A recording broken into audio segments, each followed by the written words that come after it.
Hello' মাই dear friends 6 April 2025 তাৰিখে যিসকল বন্ধু বান্ধৱীয়ে পৰীক্ষাত অৱতীৰ্ণ হ'ব গৈ আছে আপোনালোকলৈ জনাইছোঁ আমাৰ ইউটিউব চেনেলৰ তৰফৰ পৰা অশেষ শুভকামনা। আপোনালোকে এটা পজিটিভ মাইণ্ড লৈ পৰীক্ষাত বহিব, পজিটিভ ভাইব মনত থাকিব আৰু পজিটিভ লাইফ হ'ব, পজিটিভ ৰিজাল্ট হ'ব নিশ্চয়কৈ। আজি আমি এই ভিডিঅ'টিত কম্পিটিটিভ এক্সামত সফল হোৱাৰ কেইটামান টিপছ আলোচনা কৰিম।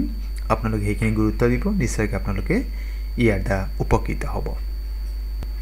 মৰমৰ বন্ধু বান্ধৱীসকল, আপোনালোকে চাই আছে আপোনালোকৰ মৰমৰ ইউটিউব চেনেল নুৰুল আলম নাজু। ইয়াত চাওক, আমি সকলোৱে জানো there is no' shortcut to success. সফল হোৱাৰ ক্ষেত্ৰত বা সফলতাৰ ক্ষেত্ৰত কোনো শ্বৰ্টকাট নাই।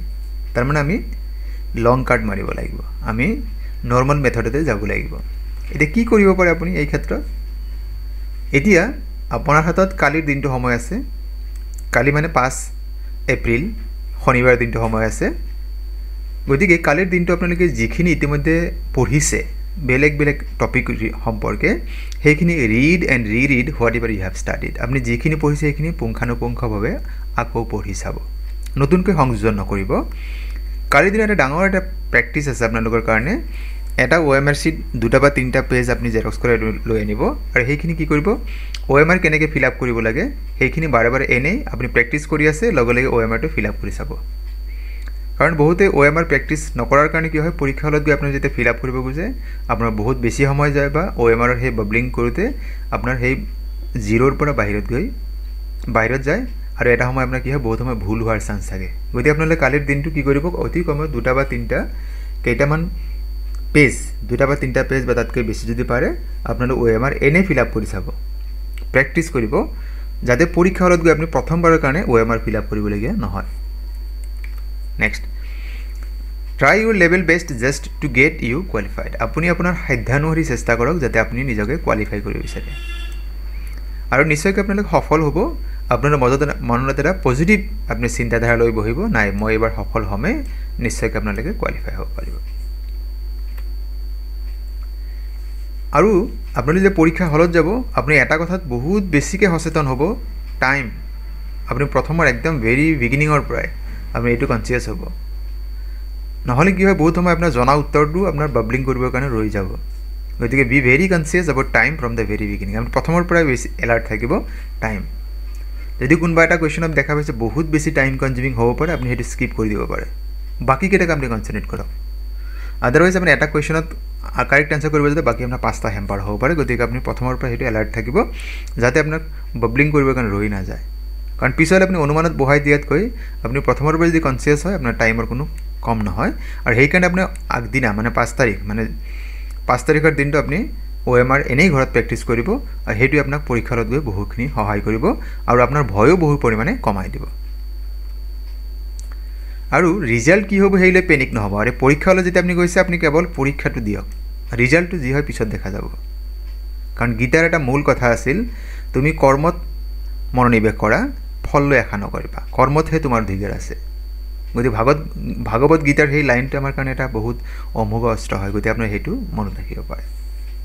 অন্য এটা কথা, ফ'কাছ অন ইউৰ এক্সাম। আপুনি কেৱল এক্সামতহে কনচেণ্ট্ৰেট কৰক, বাকীবিলাক কি হ'ব, কেতিয়া কিমান কাট অফ হ'ব এইবিলাক পিছত চিন্তা কৰিব। আপুনি পৰীক্ষা হলত থকা সময়খিনি কেৱল পৰীক্ষা দিয়ক, কেৱল পৰীক্ষাৰ কথা চিন্তা কৰক, আপোনাৰ পৰীক্ষা নিশ্চয় ভাল হ'ব। Don't believe in others answer. আপোনাৰ ওচৰত বহাজনে আপোনাক যিটো উত্তৰ কৈ দিছে আপুনি সেইটো বিশ্বাস নকৰিব।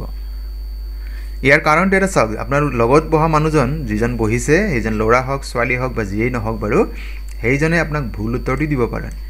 তাৰ কাৰণটো হৈছে চাওক, আদাৰ্ছ মে ইনফৰ্ম ইউ ৰং আনচাৰ্ছ, দে আৰ ইউৰ কম্পিটিটৰ্ছ। আপোনাৰ সেইজন প্ৰতিদ্বন্দ্বী হয়, সেইজন আপোনাৰ কি নহয়, ফ্ৰেণ্ড নাই, নট ফ্ৰেণ্ড।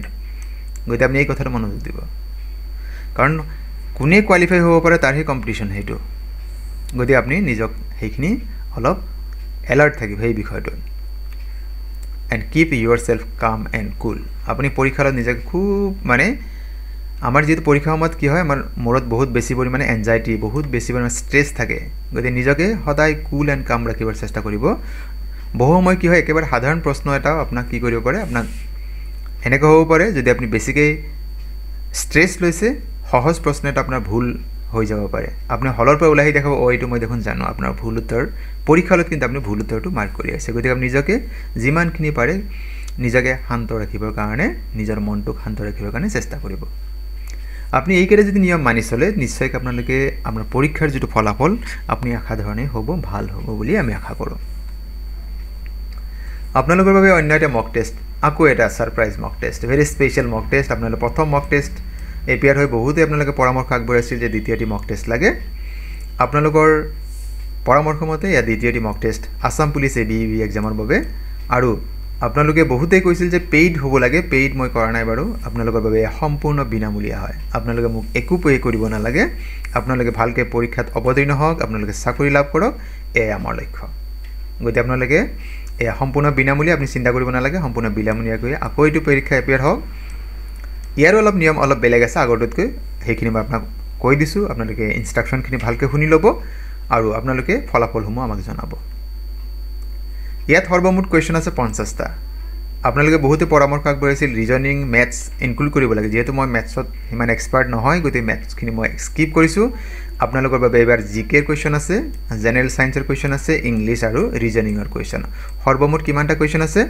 50টা আৰু পৰীক্ষাৰ নিচিনাকৈ আপোনাক ইয়াত দিয়া হৈছে 45 মিনিটছ তাৰমানে 1 মিনিটতকৈ কম দি আছে গতিকে আপুনি চাব যে 45 মিনিটছত আপুনি কৰিব পাৰিছে না নাই গতিকে এটাও আপোনাৰ কাৰণে এটা পৰীক্ষা হয় পৰীক্ষাৰ আগদিনৰ এটা প্ৰি টেষ্ট সেইকাৰণে এটা মক টেষ্ট হয় গতিকে আপুনি টাইমৰ প্ৰতি কনসিয়াস হ'ব 50টা কুৱেশ্যন আপুনি টাৰ্গেট কৰিব লাগিব ইয়াত চাওক ইয়াত আপুনি কেনেকৈ অংশগ্ৰহণ কৰিব এই মক টেষ্টত আগৰ নিচিনাকৈ এবাৰো আপোনাক কি হ'ব ইয়াত চাওক লিখা আছে মক টেষ্ট 2 স্পেশাল মক টেষ্ট 2 ইয়াত 50টা কুৱেশ্যন আছে 45 মিনিটছ টাইম আছে আৰু এয়া আমাৰ যেটো ইউটিউব চেনেল নুৰুল আলম নাজুৰ দ্বাৰা প্ৰিপেয়াৰ কৰা হৈছে ইয়াত আপোনাৰ নাম দিব আপোনাৰ এড্ৰেছ দিব আপুনি কোনটো জিলাৰ বা কোন ঠাইৰ পৰা কোন জিলাৰ কোন ঠাইৰ পৰা এবাৰ আপনি হোয়াটসঅ্যাপ নাম্বাৰটো অপশনাল হয় আপনি যদি দিব বিচাৰ নাই নিদিলেও কোনো কথা নাই দিব দিলে কোনো কথা নাই আৰু যদি দিব বিচাৰ নাই নিদিলেও কোনো কথা নাই বাৰু অন্য এটা প্ৰশ্ন এবাৰ সংযোগ কৰা হৈছে এইটো হৈছে যে mention one reason why do you like or dislike our YouTube channel Nurul Alam Naju আপুনি